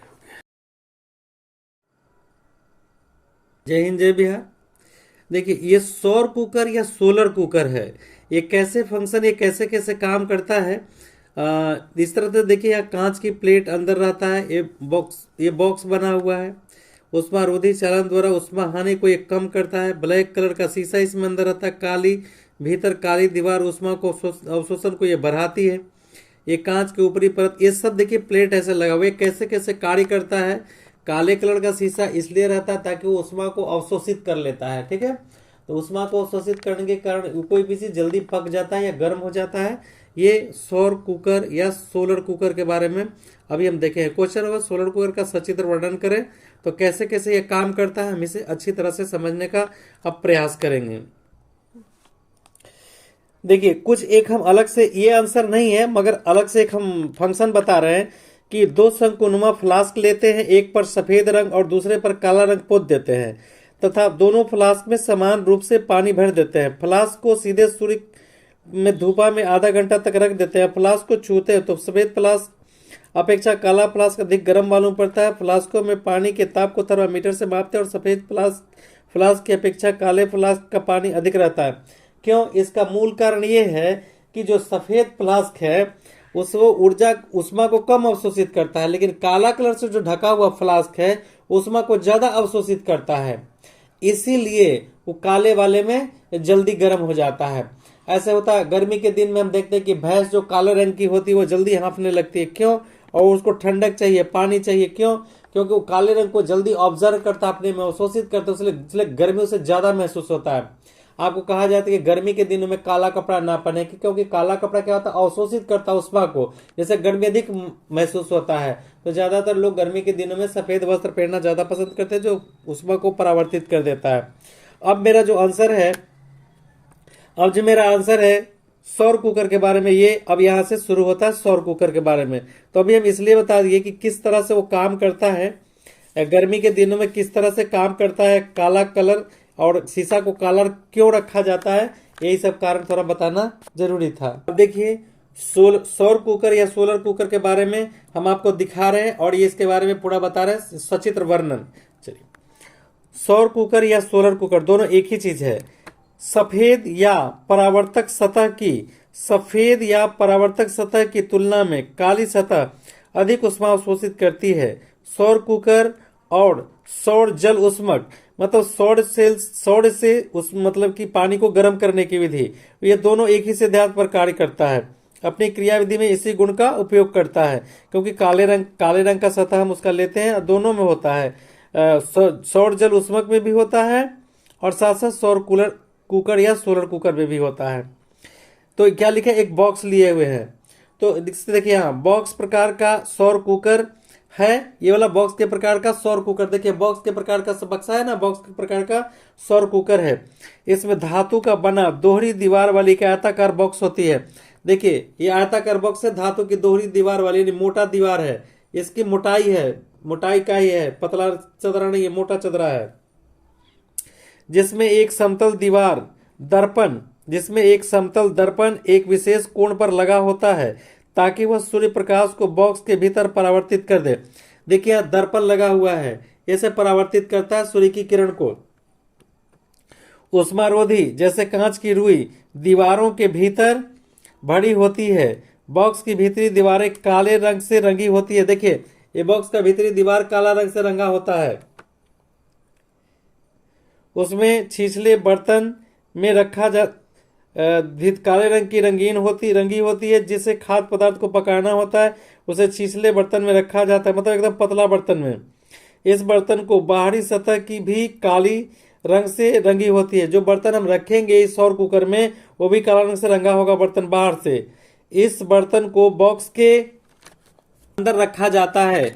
बॉक्स की ऊपरी सतह कांच की प्लेट से ढक दी जाती है। इस कांच प्लेट लघु तरंग दैर्ध्य वाले सौर अवरक्त विकिरण को बॉक्स के अंदर जाने देता है, किंतु गर्म होने पर उत्सर्जित दीर्घ तरंग दैर्ध्य वाले अवरक्त विकिरण को बाहर जाने नहीं देता। दो प्रकार की किरणें निकलते सूर्य से, पराबैंगनी और अवरक्त किरण। तो यहाँ अवरक्त किरण की बात किया जा रहा है। सूर्य प्रकाश में रखने पर 2-3 घंटे में कुकर के अंदर का ताप 100 डिग्री से 140 डिग्री सेंटीग्रेड तक हो जाता है। यह अवधि धूप की तीव्रता पर निर्भर करती है। अगर धूप रहेगा तो जल्दी हो जाएगा और धूप कम रहेगा तो टाइम ज्यादा लगेगा। ये देखिए कैसे ये दीवार काली चारों तरफ से दीवार काली है, ये अंदर वाला काली है, ये से यहाँ सूर्य का किरण पड़ा और यहाँ से परावर्तक सतह पर नीचे आया। इस तरह से इसका पूरा फंक्शन काम करता है। और खाना बनाना है, जो भी करना है वो गर्म करना है, ये सब इसमें हो जाता है। लेकिन काफी टेढ़ा मेरा खीर लगता है, इसलिए ऐसा। अब इसे लाभ क्या है, सौर कुकर सस्ता होता है। बी नंबर, अनेक बर्तनों में विभिन्न खाद्य पदार्थों को कुकर के भीतर रखा जा सकता है और इसलिए ये एक साथ पकाए जा सकते हैं। ये कुकर ईंधन जैसे जलावन लकड़ी एलपीजी की खपत कम करते हैं, ये धुआं उत्पन्न नहीं करते हैं। अब इसे हानि क्या है ये भी देख लीजिए। सौर कुकर का उपयोग सिर्फ दिन के समय में ही किया जा सकता है, रात में तो सौर मतलब सूर्य किरण रहेगा ही नहीं, तो कैसे करेंगे। दूसरा, सिर्फ गर्म जलवायु वाले क्षेत्र में ही इनका उपयोग प्रभावकारी ढंग से किया जा सकता है। जाड़े और बादल वाले दिन में ये भोजन पकाने में लंबा समय लेते हैं। भोजन तलने में या रोटी पकाने के लिए इनका उपयोग नहीं किया जा सकता है। देखिए, अस्थायी चुंबक और विद्युत चुंबक में अंतर, यानी अस्थायी चुंबक में अंतर। अस्थायी चुंबक यह अधिक दिनों तक अपने चुंबकत्व गुण को बनाए रखता है। विद्युत चुंबक जितनी देर तक धारा बहती है उतने ही समय तक यह चुंबकत्व का गुण प्रदर्शित करता है। धारा के बंद होने पर चुंबकीय गुण समाप्त हो जाता है। अस्थायी चुंबक में इसमें अपेक्षाकृत कम शक्तिशाली चुंबकीय रहता है, इसमें अधिक शक्तिशाली चुंबकीय क्षेत्र रहता है। अस्थायी में इसकी शक्ति नियत होती है, इसे हम बढ़ा घटा नहीं सकते हैं, लेकिन विद्युत चुंबक में शक्ति की प्रबलता को घटाई जा सकती है, कुंडली को, आर्मेचर को बढ़ाकर, आर्मेचर की संख्या को बढ़ा करके और घटा करके। अस्थायी चुंबक में से ध्रुवों की प्रकृति नियत रहती है, जिससे यह आसानी से नहीं बदल सकते हैं। धारा की दिशा के बदलते ही इसके ध्रुवों की प्रकृति बदल जाती है। अस्थायी चुंबक यह चुंबकीय पदार्थ का बना होता है, और अस्थायी चुंबक किसी चालक की कुंडली में धारा बहाने पर यह कुंडली अस्थायी चुंबक में बदल जाती है। देखिए, दिश धारा और प्रत्यावर्ती धारा में अंतर, यानी डीसी करंट और एसी करंट में अंतर जानना है। ठीक है। दिश धारा, इस धारा का परिमाण एक ही दिशा में समय के साथ नियत रहता है। इस धारा का परिमाण एवं दिशा समय के साथ बदलता रहता है। इसे एक स्थान से दूसरे स्थान तक ले जाने में बहुत अधिक ऊर्जा का व्यय होता है। इसे एक स्थान से दूसरे स्थान तक ले जाने में बहुत कम ऊर्जा का व्यय होता है। ट्रांसफार्मर, दिश धारा में ट्रांसफार्मर की मदद से इस धारा के विभवांतर को बढ़ाया घटाया जा सकता है। ट्रांसफार्मर की मदद से इस धारा के विभवांतर को इच्छा अनुसार घटाया बढ़ाया जा सकता है, लेकिन दिश धारा में घटाया बढ़ाया नहीं जा सकता है, लेकिन एसी में घटाया बढ़ाया जा सकता है। चौथा नंबर है, प्राथमिक सेल या संचायक सेल से प्राप्त दिश धारा का विभवांतर अपेक्षाकृत बहुत कम होता है। जल विद्युत या अश्मीय विद्युत द्वारा उत्पन्न प्रत्यावर्ती धारा का विभवांतर बहुत उच्च होता है। इससे विद्युत लेपन किया जाता है। देखिए, डीसी करंट से विद्युत लेपन किया जाता है, लेकिन एसी करंट से विद्युत लेपन नहीं किया जा सकता है। डीसी में इसे बैटरी चार्ज किया जा सकता है, इससे बैटरी चार्ज नहीं किया जा सकता है। यह कम वोल्टेज के कारण अपेक्षाकृत खतरनाक होता है। यह कम वोल्टेज के कारण अपेक्षाकृत कम खतरनाक होता है, लेकिन एसी जो है अधिक वोल्टेज के कारण अधिक खतरनाक होता है। इसके उत्पादन में लागत अधिक होती है। देखिए, डीसी के उत्पादन में मोटर की आवश्यकता होती है, इसलिए अधिक लागत होता है। इसके उत्पादन में लागत कम होती है। इसका वितरण अव्यवहारिक होता है, लेकिन इसका वितरण व्यवहारिक होता है, हम कहीं भी भेज सकते हैं। दिश धारा का स्रोत तथा प्राथमिक सेल एवं संचायक सेल को एक स्थान से दूसरे स्थान ले जाना आसान होता है। प्रत्यावर्ती धारा का स्रोत, जल, विद्युत आदि के स्थान को बदलना कठिन होता है। इसमें विद्युत चुंबक बनाया जाता है, मतलब दिश धारा से विद्युत चुंबक बनाया जाता है, इससे विद्युत चुंबक नहीं बनाया जा सकता है। इस धारा को प्रत्यावर्ती धारा से प्राप्त किया जा सकता है, यानी एसी को हम डीसी में बदल सकते हैं। प्रत्यावर्ती धारा का रूपांतरण दिश धारा में किया जा सकता है। इस तरह इस धारा का उपयोग प्रत्यावर्ती या दिश धारा दोनों रूपों में किया जा सकता है। प्रश्न है, विद्युत मोटर और डायनेमो क्या है। विद्युत मोटर और डायनेमो में फर्क देखिए। विद्युत मोटर विद्युत धारा के चुंबकीय प्रभाव पर कार्य करता है।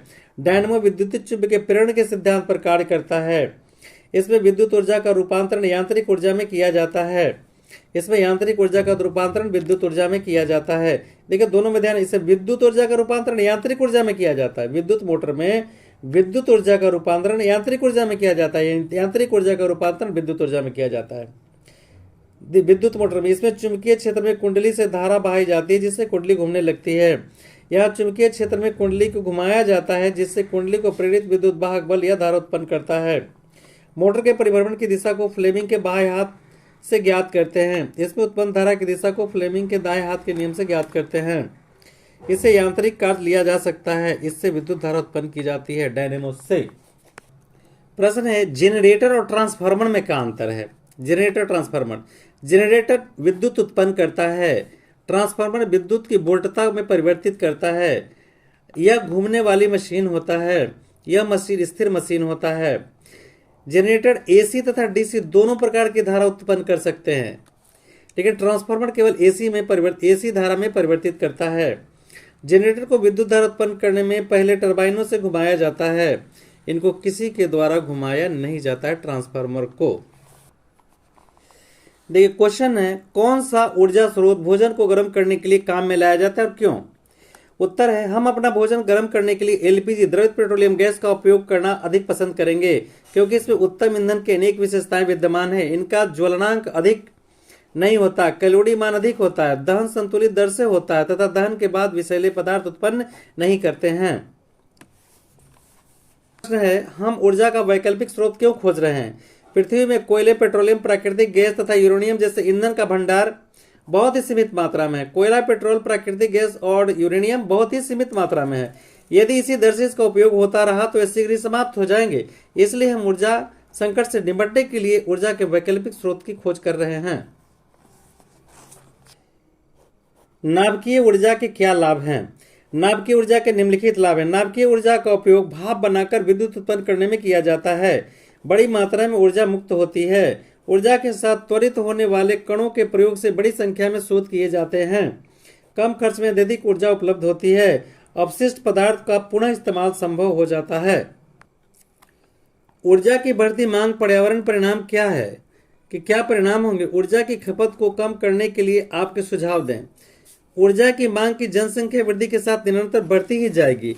ऊर्जा किसी भी प्रकार की हो, उसका पर्यावरण पर प्रभाव निश्चित रूप से पड़ेगा। ऊर्जा की खपत कम नहीं हो सकती। उद्योग धंधे, वाहन, दैनिक आवश्यकताएं आदि सब के लिए ऊर्जा की आवश्यकता तो रहेगा ही।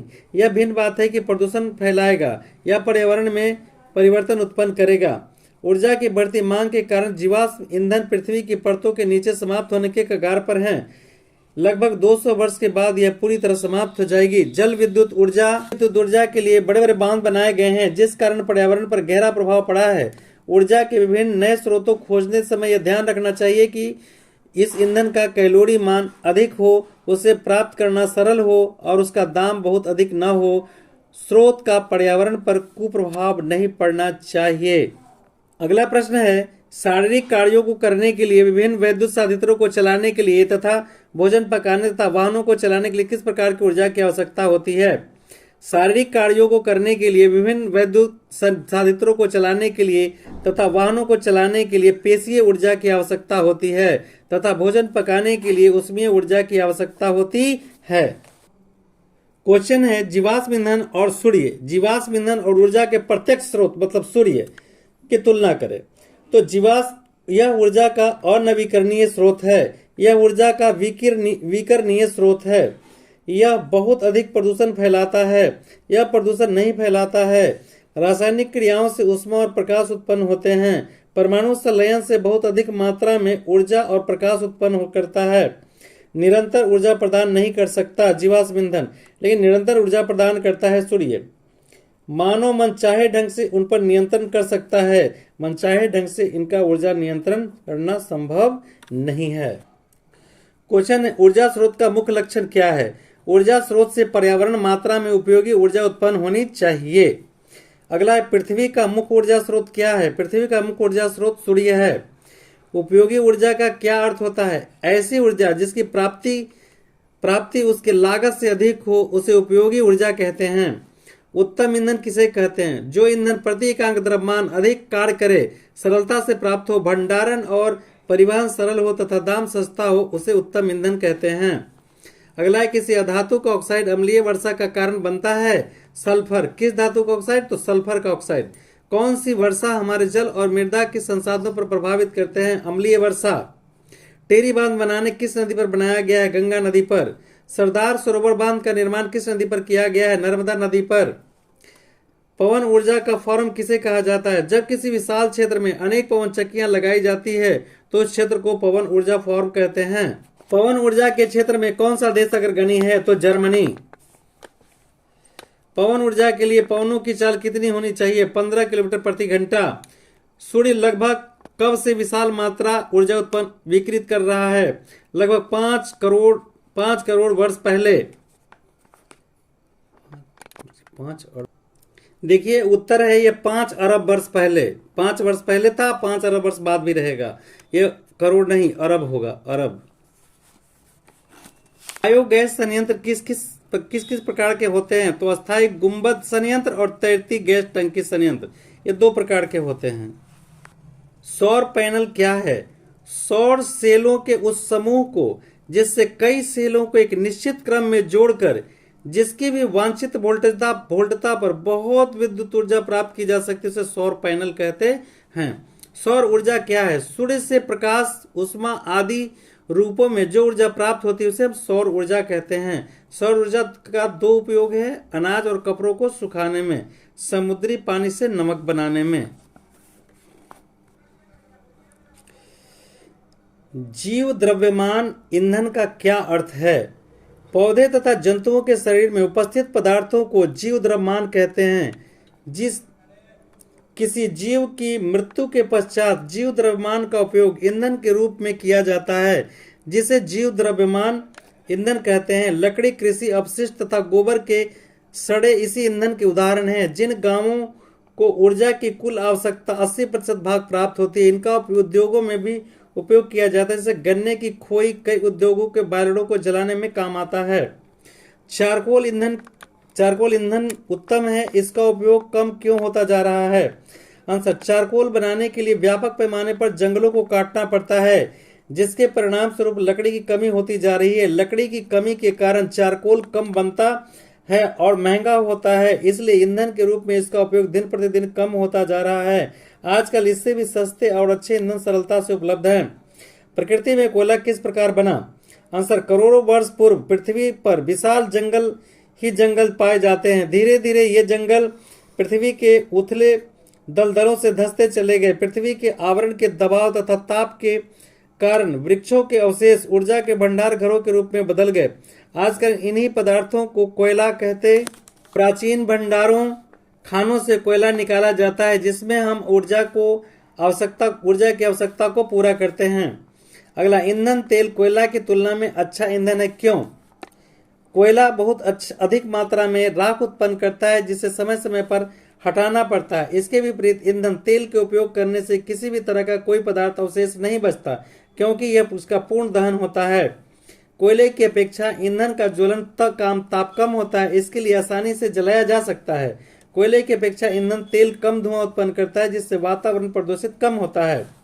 अगला, प्राकृतिक गैस क्या है? इसका प्रमुख लाभ क्या है? यह कहाँ कहाँ पाया जाता है? प्राकृतिक गैस मुख्य रूप से मीथेन होता है। इसका प्रमुख लाभ यह है कि इसे घर तथा उद्योगों में सीधे जलाने के लिए उपयोग किया जाता है। भारत में त्रिपुरा, जैसलमेर तथा मुंबई के अपतट आदि स्थानों पर इसके भंडार हैं। कृष्णा तथा गोदावरी के डेल्टा में भी इसकी उपस्थिति का पता चला है। ईंधनों का वर्गीकरण उनकी व्यवस्था के अनुसार किस रूप में किया जाता है?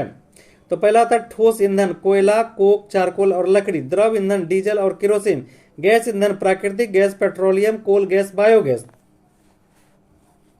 अगला क्वेश्चन, हाइड्रोजन गैस का कैलोरी मान बहुत ऊंचा है, लेकिन फिर भी इसे ईंधन के रूप में उपयोग नहीं करते हैं, क्यों?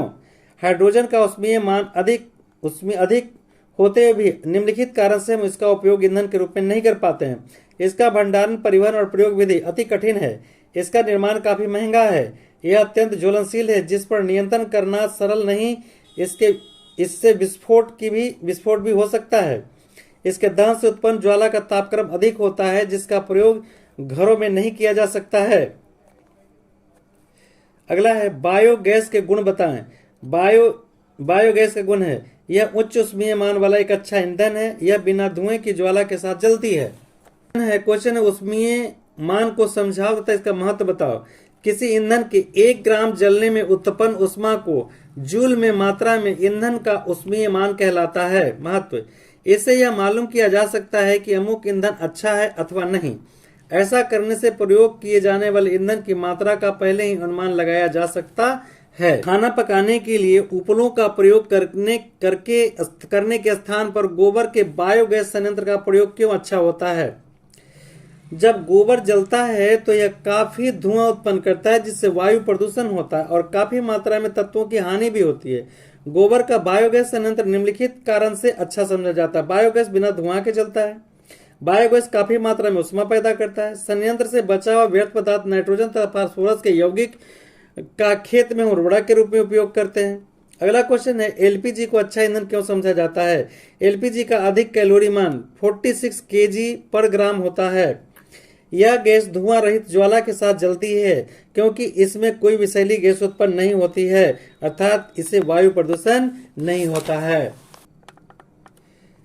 यद्यपि एलपीजी गंधहीन है तो भी इसके रिसाव की जानकारी आसानी से कैसे हो जाती है? रसोई घर में इसके रिसाव का पता लगाने के लिए आप कौन सा कदम उठाएंगे? एलपीजी प्रोपेन ब्यूटेन हाइड्रोजन का मिश्रण होता है। यद्यपि रंगहीन और गंधहीन है तब इसके रिसाव को आसानी से पता लगाया जा सकता है क्योंकि बहुत अधिक मात्रा में एक तेज गंध वाला इथाइल मरकैप्टन एलपीजी गैस के साथ मिला दिया जाता है जो रिसाव का पता लगाने में सहायक होता है। रसोई घर में रिसाव उठाए जाने वाले कदम, सभी जलती चीजें जैसे स्टोव, लैंप, सिगरेट आदि अगरबत्ती बुझा देनी चाहिए। सभी विद्युतीय उपकरण को पूर्ववत रहने दो। स्विच न तो खोलो न बंद करो। गैस सिलेंडर का बल्ब बंद कर दो। खिड़कियां दरवाजे खोल देनी चाहिए। और बंद करते वक्त एक बात का ध्यान रखना चाहिए कि इसका ये जितने भी थ्रेड होते हैं यानी गुना होता है वो लेफ्ट हैंडेड होता है, राइट हैंडेड होता है, लेकिन एलपीजी सिलेंडर का लेफ्ट हैंडेड होता है यानी बाएं हाथ से जो चीज हम एक बोतल लीजिए, बोतल अगर देखिए इस तरह से अगर हम इसको इस तरह से कस रहे हैं तो ऐसे करिएगा तो खुलेगा गैस, और उल्टा करेंगे तो बंद होगा। इस बात का ध्यान रखें। शीशी का ढक्कन खोल रहे हैं तो जिस तरह से खोल रहे हैं उस तरह से वो गैस बंद होता है। ये बात हम आपको जानकारी के लिए बता रहे हैं। ये लेफ्ट हैंडेड होता है। प्राकृतिक गैस को महत्वपूर्ण गैस क्यों माना जाता है? इस गैस के प्रयोग सीधे घरों में, कारखानों में ईंधन के रूप में किया जाता है। यह गैस सीधे ही पाइपों द्वारा वितरित किया जा सकता है। इस गैस का ऊष्मीय मान काफी उच्च होता है। प्राकृतिक गैस के जलने से प्रदूषण नहीं फैलता है। सौर सेल महंगे क्यों होते हैं? इनका उपयोग कहाँ कहाँ किया जाता है? सौर सेल निर्माण के लिए सिलिकॉन का उपयोग किया जाता है। प्रकृति में यह बहुत अधिक मात्रा में है, परंतु सौर सेल को बनाने में उपयोग होने वाले विशेष श्रेणी के सिलिकॉन की उपलब्धता सीमित है। सौर सेल के उत्पादन में सारी प्रक्रियाएं अभी भी बहुत महंगी हैं। सौर सेलों को परस्पर संयोजित करके पैनल बनाने के लिए चांदी का उपयोग किया जाता है। इस कारण लागत में और अधिक वृद्धि हो जाती है। उच्च लागत तथा कम दक्षता होने पर भी सौर सेलों का उपयोग बहुत से वैज्ञानिक तथा प्रौद्योगिकी अनुप्रयोगों के लिए किया जाता है। मानव निर्मित उपग्रहों तथा सौर सेलों का उपयोग प्रमुख ऊर्जा के स्रोत के रूप में किया जाता है। रेडियो संचार तंत्रों, टीवी, रिले आदि केंद्रों में सौर पैनल का उपयोग किए जाते हैं। ट्रैफिक सिग्नलों, परिकल्कों तथा बहुत से खिलौनों में भी सौर सेल लगे होते हैं। महंगा होने के कारण सेलों का घरेलू उपयोग अभी तक सीमित है। हमें ऊर्जा की आवश्यकता क्यों होती है? हमें ऊर्जा की आवश्यकता निम्नलिखित कार्यों के लिए होती है: खाना पकाने में, यातायात करने में, मनोरंजन या आराम के लिए, प्रकाश उत्पन्न करने के लिए, मशीन चलाने के लिए, उद्योग के लिए। एक उत्तम ईंधन के मुख्य लक्षण क्या होना चाहिए? यह पर्याप्त मात्रा में उत्पन्न होने वाला होना चाहिए, प्रयोग करने में आसानी हो, आसानी से एक स्थान से दूसरे स्थान तक ले जाए, ऊर्जा स्रोत का सुरक्षित भंडार हो सके, यह पर्याप्त मात्रा में आवश्यक प्रकार की ऊर्जा नियत दर से लंबे समय तक उत्पन्न कर सके। आप कैसे कह सकते हैं कि जैव मात्रा ऊर्जा का नवीकरणीय स्रोत है? यदि हम उपयोग हुए जैव मात्रा के बदले पुनः उनका स्थापना करें, अर्थात उसी अनुपात में वन रोपण करते रहें जिस अनुपात में ऊर्जा के लिए पेड़ कटाई की जा रहे हैं, तब हम इस स्रोत को नवीकरणीय ऊर्जा का स्रोत कह सकते हैं। जय हिंद, जय बिहार। बहुत सारी शुभकामनाएं आप सबको। ये लेसन कंप्लीट कर ले, बहुत ही महत्वपूर्ण ये अध्याय है।